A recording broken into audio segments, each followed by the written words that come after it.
Hello everyone, welcome back to my channel pharmacy Hunter.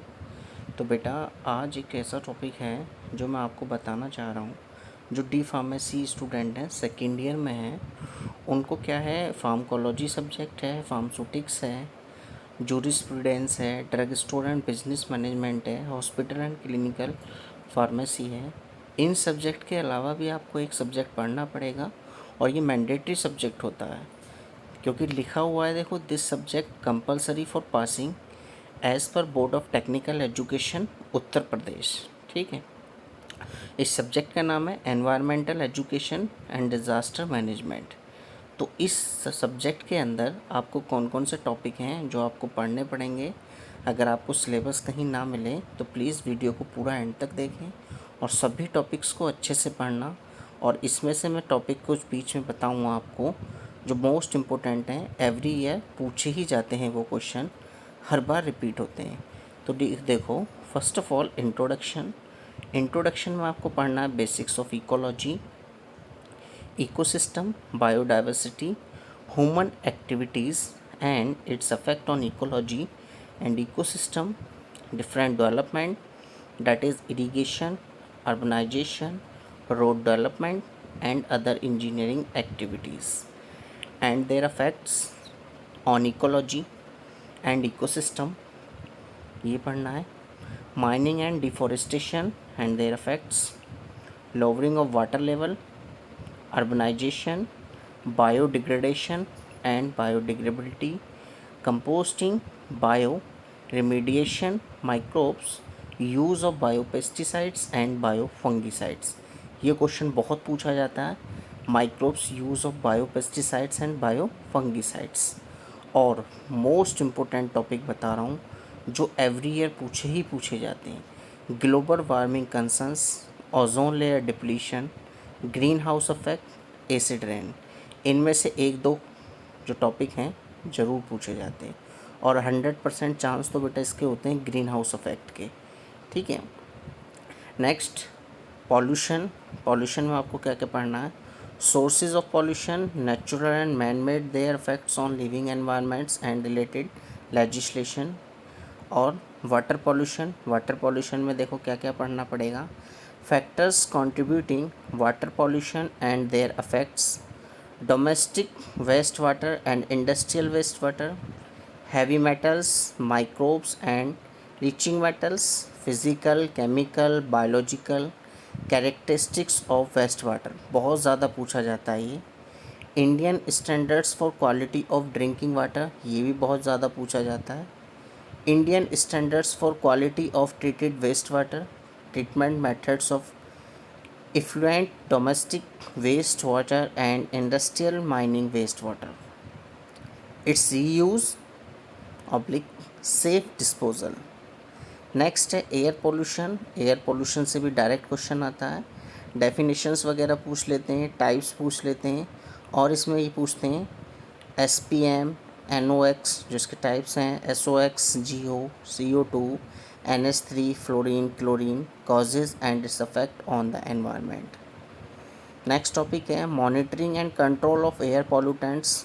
Next, control measures techniques, introductory ideas, idea of control equipment in industries, that is settling chambers, cyclones, scrubbers, dry and wet, multi-clones, electrostatics, precipitation, bog fillers, ambient air quality measurement and their standards, process and domestic emission control, vehicular pollutions and its control with special emphasis of Euro 1, Euro 2, Euro 3 and Euro 4। Next question है noise pollution, direct question है, 4-5 number में question पूछ लिया जाता है। Sources of noise pollution, its affect and control, radioactive pollution, sources and its affect on human, animal, plant and material, means to control and preventive measures. Next, solid waste management में पढ़ा जाएगा आपको। Maximum जो पूछा जाता है वो municipal solid waste पूछ लेते हैं या बायोमेडिकल वेस्ट पूछ लेते हैं। ठीक है। Industrial and hazardous waste, plastic waste and its management. Next है लेजिस्लेशन। तो लेजिस्लेशन में आपको क्या क्या पढ़ना पड़ेगा। Primarily knowledge of following acts, मतलब कुछ एक्ट्स हैं इनके बारे में नॉलेज रहना बहुत ज़रूरी है, पढ़ना पड़ेगा। और वो एक्ट्स में जो अमेंडमेंट्स वगैरह होते रहते हैं वो आपको वहाँ लिखने पड़ेंगे। रूल्स पेड द अंडर, देखो किस में, the water prevention and control of pollution act 1974, water के रिगार्डिंग हमें 1974 के अकॉर्डिंग रूल्स वगैरह लिखने पड़ेंगे। एयर के उसमें prevention and control pollution act 1981 में, एनवायरमेंटल प्रोटेक्शन के regarding prevention and control of pollution act 1986, rules notified under EP act 1986। Next, the manufacture, storage and import of hazardous chemical amendment rule 2000 में जो आया वो पढ़ना पड़ेगा, अमेंडमेंट क्या हुए। Next, the hazardous waste management and handling amendment rule 2003 में जो चेंजेस हुए वो पढ़ने पड़ेंगे। Biomedical waste management and handling amendment rules 2003, ये भी पढ़ना पड़ेगा।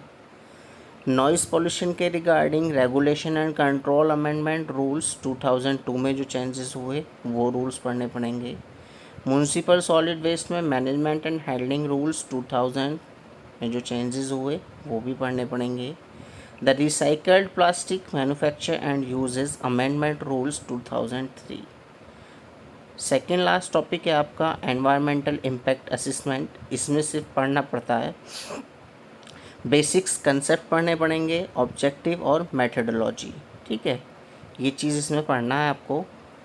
नेक्स्ट एंड लास्ट टॉपिक है आपका डिज़ास्टर मैनेजमेंट। तो डिज़ास्टर मैनेजमेंट से बेटा हर साल क्वेश्चन आता है, मैक्सिमम तो सुनामी डिज़ास्टर मैनेजमेंट के बारे में पूछ लेते हैं, सुनामी डिज़ास्टर जो हुआ, ठीक है। बट इसमें पढ़ना क्या क्या है देखो वो भी बता देता हूँ आपको मैं। डेफिनेशन ऑफ डिज़ास्टर पढ़ना है, natural and manmade, types of disaster management, how disaster forms, destructive powers, causes and hazards, case study पढ़ना पड़ेगा सुनामी डिज़ास्टर की।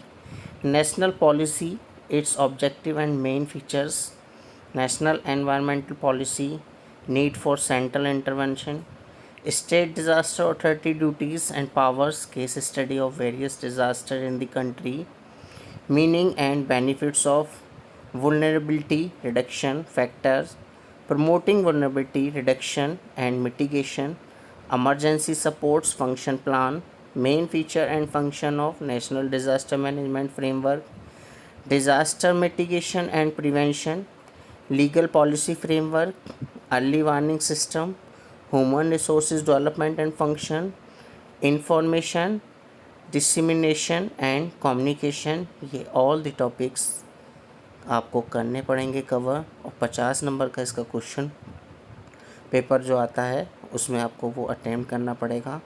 बहुत ही इम्पोर्टेंट है बेटा, पूरी वीडियो को देखना, ठीक है। Thank you for watching my video. Channel को सब्सक्राइब करें ज़्यादा से ज़्यादा। Thank you so much. और बेटा अगर टाइम मिला तो इसके लेक्चर्स भी प्रोवाइड करूँगा, ठीक है।